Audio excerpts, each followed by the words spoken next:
Uh, I thought this was a pretty solid chapter. I like the dude from the last chapter more. Mary Opiate, whatever his name is pronounced. I was so bad that these two dudes had their names switched because I like this dude Bonkers. He's alright. He's nothing crazy. He's got a cool design. Like he's just this apparently like 20 like what did he say 23 like 23-year-old dude who's like 9 feet tall and jacked as all hell. But he seems pretty cool so far. The other dude, the mold dude, he's definitely so far as the contender for like my favorite in the series, at least at the moment. But I wish their names were swapped. So like the guy that I prefer has an easier to pronounce name, but whatever. So the dude's backstory seems pretty. One, it seems pretty fast paced, but I can understand obviously with like the events that led up to it and like how fast like it altered his life. But when they bring up that he was intentionally failing, like he didn't really like intend to pass, it makes me wonder like if the guy can pass if he really put his effort to it, and like what does he actually have other than just being like really big and physically strong if he's capable of passing the test. But pretty much this dude Bonkers, like his real name, like they mentioned, I think it's like Kellen Ken Bonkers, which again, like I don't know why the mangaka gave him such a silly name to go by, but like he's like just this big jack dude. But if he's gonna be in the story regularly, as if people are just gonna call him Bonkers, I don't really mind. But it's like every time I say Bonkers, like I just think he's like a clown or something. But the guy doesn't seem like a bad guy at all. But they're just doing their thing. I like seeing when a bunch of people rush Debonair, and we know that she's holding back because she can't really use her power against these guys because she could easily kill them. But she just kind of goes out a window and just climbs up the side of the ironworks, like melting into like the frames, and then just kind of scaling it like no problem.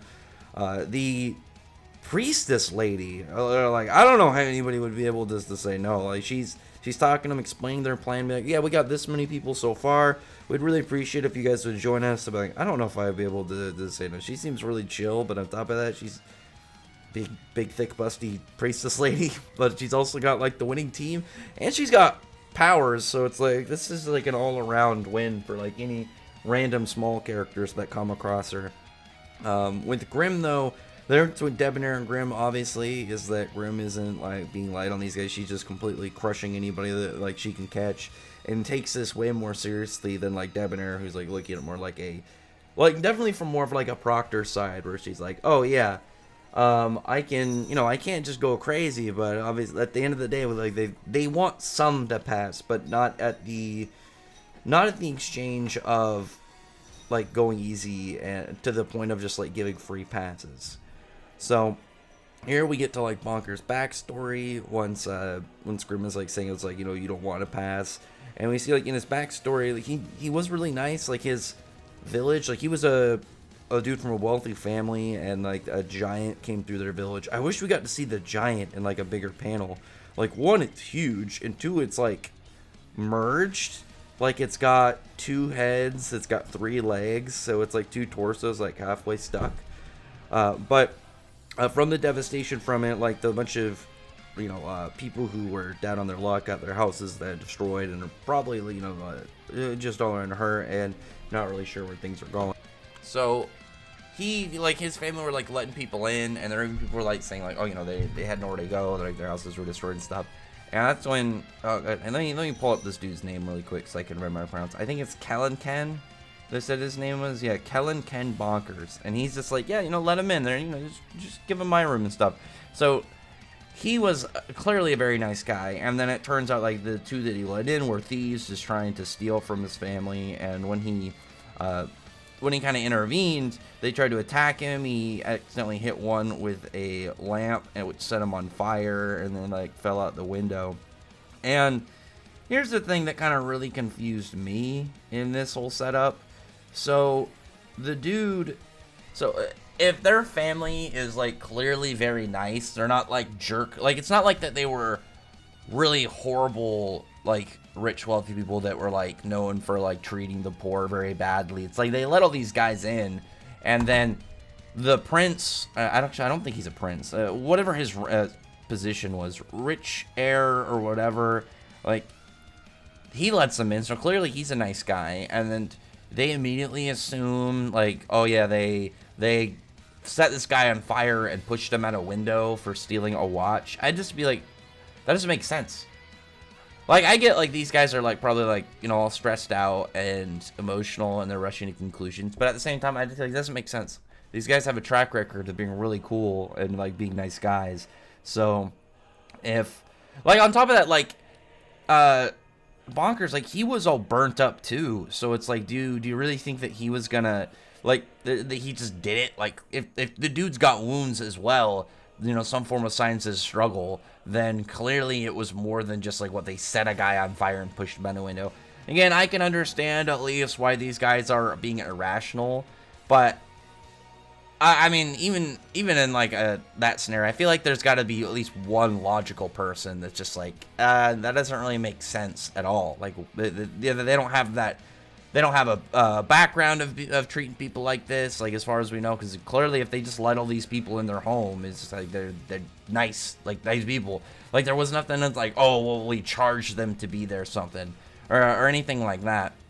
But Bonkers just is like he's unfit to be a hunter because he wanted to be one, but he seems to be like trying to help others become become hunters.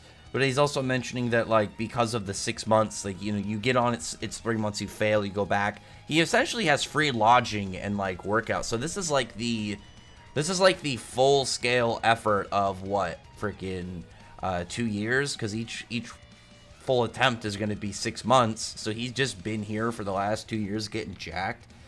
I still say, like, this dude is huge for a guy who's only supposed to be, like, 23. But Veilu's understanding of him, and he's like, you know, saying how that they're going to become hunters. I wonder, like, if the series survives, if it, you know, gets past the axe, is Bonkers going to be, like, a member of the main cast? Because I'm not 100% sure if Grim is going to stay main cast, because she's really powerful. She could, you know, she could, and just stay, like, the mentor person. I like Bonkers so far. Bonkers and Mariopias, or however it is pronounced, are both really cool. So far, like, if the series survives, I'm hoping both of them stay in the cast, because I like Bonkers so far. He seems like a chill dude. The other guy's powers are, like, well, again, I said it last time, it's like powers, quote-unquote, but he's got, like, a gun. Well, it's like a mist blower with, like, mold things he puts in there. It's not the same as, like, an actual gun, but you know what I mean.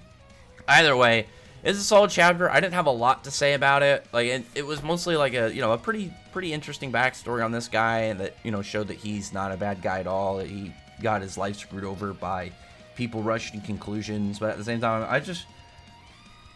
I wish that, like, somebody there was like, yeah, that doesn't make sense. Also, he's all burnt up and he can't speak, so maybe we should wait and ask the guy, like, exactly what happened.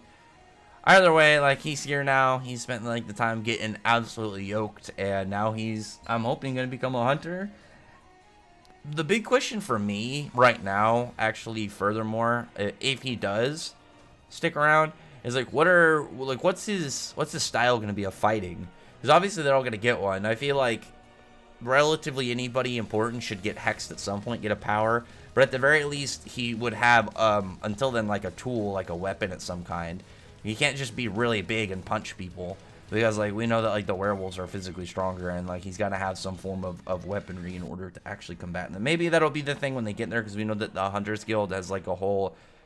Like, they have the hold on, like, what is it, Wolfnium or whatever, and other gadgets, so it's, like, it makes sense, like, a lot of people aren't showing up with lots of cool weapons. It's mostly just people with powers. And then, like, Tilty and Milty, but there's just more, like, just skills with weapons instead of, like, having anything significant.